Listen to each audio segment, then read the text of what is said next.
നമസ്തേ. സന്ദേശകാല മാല കാണുന്നവരൊക്കെ ഒന്ന് സബ്സ്ക്രൈബ് ചെയ്യാൻ മറക്കരുത്, ലൈക്ക് ചെയ്യാനും മറക്കരുത്. അതുപോലെ തന്നെ നമ്മുടെ വേണ്ടപ്പെട്ടവർക്കൊക്കെ ഒന്ന് ഷെയർ ചെയ്ത് കൊടുക്കുക. ഒരു കാരണവശാലും നമ്മുടെ മക്കളെ മറ്റുള്ള കുട്ടികളുമായി താരതമ്യം ചെയ്ത് കുറ്റപ്പെടുത്തരുത്. അവനെ കണ്ടില്ലേ, അവളെ കണ്ടില്ലേ എന്നൊക്കെ പറഞ്ഞ് ശകാരിക്കുന്ന രക്ഷിതാക്കൾ ധാരാളം ഉണ്ട്. പ്രത്യേകിച്ച് പഠനകാര്യത്തിൽ ഓരോ കുട്ടിക്കും പഠിക്കാൻ കഴിയുന്ന ഒരു നിലയുണ്ട്. അതിൽ കൂടുതൽ അവർക്ക് പറ്റില്ല. തുമ്പിയെ കൊണ്ട് വലിയ കല്ലെടുപ്പിക്കുന്നതിലല്ല ബുദ്ധി. നമ്മുടെ മക്കളിൽ ഉള്ള കഴിവുകളെ കണ്ടെത്തി അത് പ്രോത്സാഹിപ്പിക്കണം.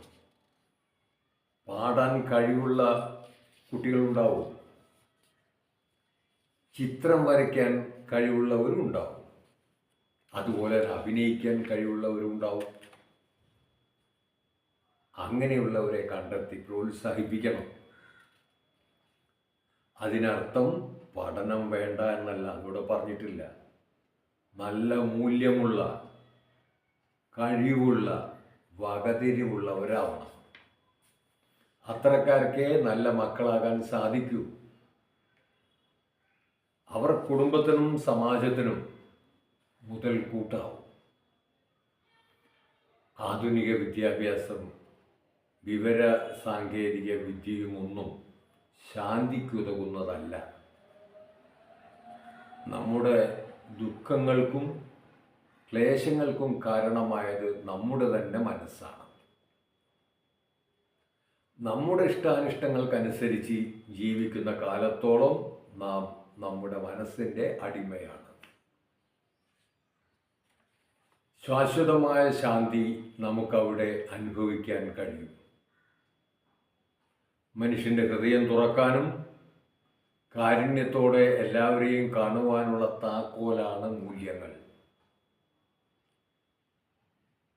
മൂല്യങ്ങൾ വളരും തോറും ഹൃദയത്തിൽ ശാന്തിയും വർദ്ധിക്കും. എന്നാൽ സ്വാർത്ഥത കാരുണ്യത്തിന് പകരം വിദ്വേഷം ജനിപ്പിക്കും.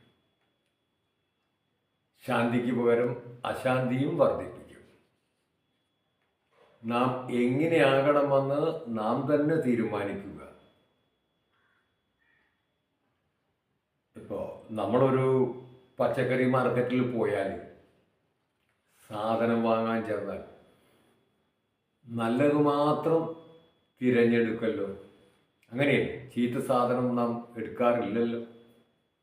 ഏറ്റവും നല്ലത് വാങ്ങുന്ന ആളാണ് ബുദ്ധിശാലി.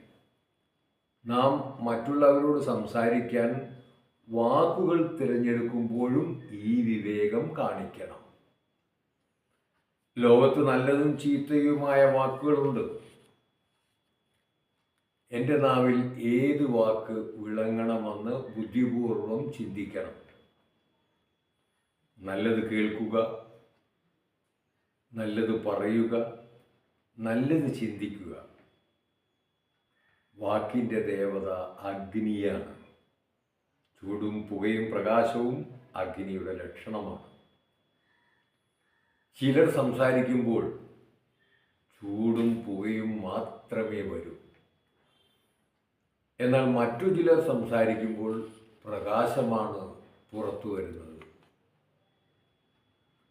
നാം പ്രകാശം പരത്തുന്ന വാക്കുകൾ ഉപയോഗിക്കണം. അത് ഉപയോഗിക്കുകയാണ് വേണ്ടത്. അറിവും ആനന്ദവും ഒരിക്കലും ഒന്നിച്ചു പോവുകയില്ല. മാജിക്കിൻ്റെ തന്ത്രം അറിയുന്നവന് അത് ആസ്വദിക്കാനാവുകയില്ല. ഒരു പൂവിനെ കീറി മുറിച്ച് പഠിച്ച ഒരാൾക്ക് പിന്നീട് ഒരിക്കലും ഒരു പൂവിനെ ആസ്വദിക്കാനാവില്ല. ആനന്ദം നിലനിൽക്കുന്നത് അജ്ഞാനത്തിലാണ്. അറിവില്ലായ്മ അഹങ്കാരത്തിന് ഏൽപ്പിക്കുന്ന മുറിവിലൂടെയാണ് ആനന്ദം കിനിഞ്ഞിറങ്ങുന്നത്. ഈ രഹസ്യം അറിയുന്നവർ സദാ അറിഞ്ഞതിൽ നിന്നും അകന്ന് നിൽക്കുന്നു. അറിവിനാൽ പീസാക്കപ്പെട്ട ആനന്ദമാണ് അഹങ്കാരം. ഏത് വിലപിടിപ്പുള്ളതിനേക്കാളും വിലയുള്ളത് മനുഷ്യന് തന്നെയാണ്. മനുഷ്യനിലെ മാനവിക ഗുണങ്ങൾ കുറയുന്നതനുസരിച്ച് വിലക്കയറ്റം വർദ്ധിക്കും എന്നാണോ മനുഷ്യൻ്റെ വില ഉയരുന്നത്, അന്ന് മറ്റുള്ള സാധനങ്ങളുടെ വില കുറയും.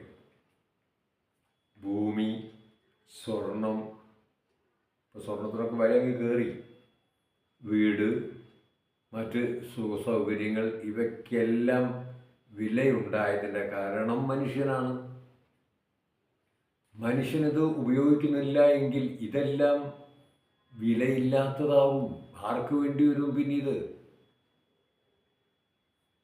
മനുഷ്യൻ വാങ്ങുന്നില്ലെങ്കിൽ സ്വർണത്തിനും വെള്ളിക്കും എന്ത് വിലയാണുള്ളത്?